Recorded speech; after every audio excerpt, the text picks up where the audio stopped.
Manon Légaré, bonjour. Bonjour. Nous sommes donc à Claire 2018 sur le plateau de Ludomag. On s'est rencontrés dans les couloirs et je vous ai demandé est-ce que vous êtes déjà venu à Claire? Elle m'a dit non, c'est la première fois. Alors je me suis dit tiens, c'est une enseignante qui n'utilise pas les nouvelles technologies, qui ne fait jamais de pratiques innovantes en pédagogie et là, grosse erreur. Alors vous allez nous expliquer ce que vous faites avec votre 6e année. Oui. Alors, moi, j'enseigne en 6e année à l'École des Préverts. Oui, je suis une enseignante qui exploite vraiment beaucoup les technologies. Alors, je travaille sur différentes plateformes. J'ai un mur de classe que j'appelle un mur de classe, c'est Challenge You, là où les élèves peuvent déposer des travaux, là où les élèves créent la conception, où ils me partagent leurs connaissances à l'intérieur des plateformes technologiques. Aussi, je fais de la programmation avec mes élèves. On commence à s'initier au langage codé. Alors ça, c'est vraiment nouveau dans ma pratique. Puis ici, là, je suis vraiment comblée à Claire parce que j'en ai vu de la programmation, de la robotique. Fait que c'est très, très signifiant pour nous de venir ici puis de partir avec plein d'idées en tête. Là. En fait, vous m'avez dit que vous faisiez plusieurs événements, même si vous n'étiez pas venu à Claire. Vous avez fait la COPS, etc. Vous êtes toujours en recherche, à l'affût de nouvelles idées, c'est ça? Oui, tout à fait. Quand on est une pédagogue engagée, on a toujours l'intention de donner plus à nos élèves. Puis bon, on est dans le numérique, comme on le sait. Il faut amener nos élèves à réfléchir, à avoir un esprit critique. Il faut amener nos élèves à devenir des concepteurs, des créateurs à l'aide de la technologie. On doit vraiment travailler à les rendre créatifs aussi, de travailler le partage, la collaboration, le travail d'équipe. C'est vraiment ce qu'ils vont faire dans leur futur, hein, eux, de collaborer, de créer, de travailler avec la technologie aussi. C'est les emplois du futur. Alors, comme enseignant, si on veut vraiment rester intéressant et qu'on veut vraiment, être à l'affût, on n'a pas le choix. Je pense qu'il faut partager. Les réseaux sociaux nous permettent vraiment ça nous aide énormément. On a des amis virtuels que je rencontre ici. J'ai des coups de cœur. J'ai revu des gens avec qui j'ai appris sur les réseaux sociaux. Alors pour moi, c'est l'occasion là, de venir faire des belles rencontres. Puis j'ai appris encore plein de belles choses aujourd'hui. C'est vraiment... Alors, vous écrivez? Vous avez un blog, je crois, vous m'avez dit? En fait, je n'ai pas vraiment de blog, mais je dépose beaucoup de travaux sur C-Site Challenge You. Challenge You est public. Alors, les gens peuvent venir s'abonner. C'est comme une grosse bibliothèque virtuelle où on peut partager les travaux des élèves et partager aussi des choses que nous, on dépose. C'est pas tout à fait un blog, mais oui, ça peut avoir aussi cet aspect. Il vous reste du temps pour autre chose, parce qu'en fait, visiblement, vous produisez beaucoup. Vous investissez beaucoup dans votre travail? Oui. Vous avez une vie ailleurs, non, je suppose? Oui, bien sûr, j'ai 2 enfants, hein, ouais. C'est ça.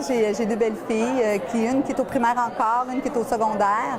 Puis non, je réussis, je pense, à être capable de rentrer dans le cadre de mon travail toute cette façon de faire-là. C'est avec les années quand même, j'en suis à ma 29e année d'enseignement.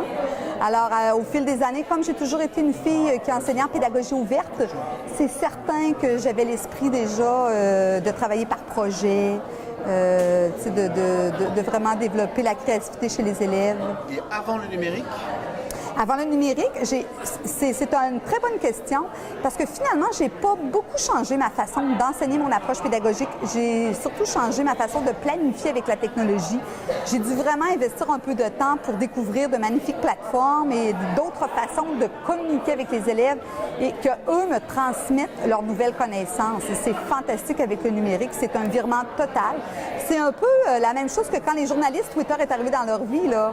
Tu sais, ça a explosé avec Twitter. Ben, nous, les enseignants, avec toutes les plateformes des réseaux sociaux, écoute, on peut facilement communiquer, on peut aussi partager les travaux des élèves. Puis, ce que j'entendais tout à l'heure à la conférence, c'est, moi, je pense que ma réflexion, c'est que je devrais encore davantage publier sur Wikipédia et on devrait aller au-delà de ce qu'on fait même déjà, faire publier nos élèves. C'est ça le partage, les amener à réfléchir, à avoir un esprit critique. Ça m'a vraiment accroché ce matin, puis cet après-midi plutôt, puis on sort de ça avec plein d'idées en tête. On n'a pas terminé à évoluer dans l'enseignement, ce n'est qu'un début, puis on sent que les gens sont contaminés, les gens ont le goût de vraiment s'engager et de réfléchir ensemble. Il y a des belles réflexions qui se font ici, écoute, c'est fantastique. Alors ici, on est un peu à la Mecque, la Mecque du numérique et de la pratique pédagogique ouverte. Dans votre établissement, est-ce que vous avez aussi cette ambiance qu'il y a dans cet établissement-là? Moi, j'ai une direction qui est vraiment très intéressante. Elle croit beaucoup en nous. Elle nous refuse peu de projets. On n'a pas tout à fait des laboratoires comme ici. Ici, c'est vraiment du jamais vu, là. Moi, cette direction-là, elle est extraordinaire. Les laboratoires, le décloisonnement, la participation avec la communauté, c'est une richesse extraordinaire que l'on devrait recréer dans nos écoles. Puis je pense que de plus en plus de directions qui s'intéressent à cette façon d'enseigner-là. Puis non, effectivement, on n'a pas l'occasion de pouvoir exploiter autant tout le monde ensemble. On tente, mais il y en a de plus en plus des enseignants qui utilisent les technologies, mais on ne peut pas ouvrir à ce point. Ici, c'est vraiment exceptionnel. Je ne sais pas quel est le public ici, en dehors des enseignants. Est-ce qu'il y a des équipes de direction qui viennent? Parce que quelque part, c'est ça un peu la solution. J'étais tellement heureuse de voir que moi, ma commission scolaire, j'ai vu des directions des écoles secondaires, des conseillers pédagogiques, des enseignants qui sont ici justement pour venir chercher de bonnes idées. Oui. Donc il y a espoir que dans d'autres établissements, on ait je pense qu'ils veulent venir se contaminer, là. Ils veulent venir chercher des bonnes idées. Puis je pense qu'il est très inspirant, là. La personne qui dirige ici est fantastique, tout le monde connaît, là. Alors, Roberto, c'est certain que, écoute, il est contagieux, là. C'est du bonbon, là. Il y a un beau bar à bonbons ici, mais le congrès, c'est du bonbon, là, c'est certain. Qu'est-ce que vous avez... Enfin, c'est pas encore fini, mais donc vous allez retourner dans votre établissement la semaine prochaine. Oui. Quelle est la première chose que vous allez essayer de tester? C'est déjà envoyé, hein? C'est déjà tweeté à tous mes collègues, là, puis je suis déjà suivie, là. Mais c'est certain qu'en Assemblée générale, je vais vraiment me permettre de faire un beau wow.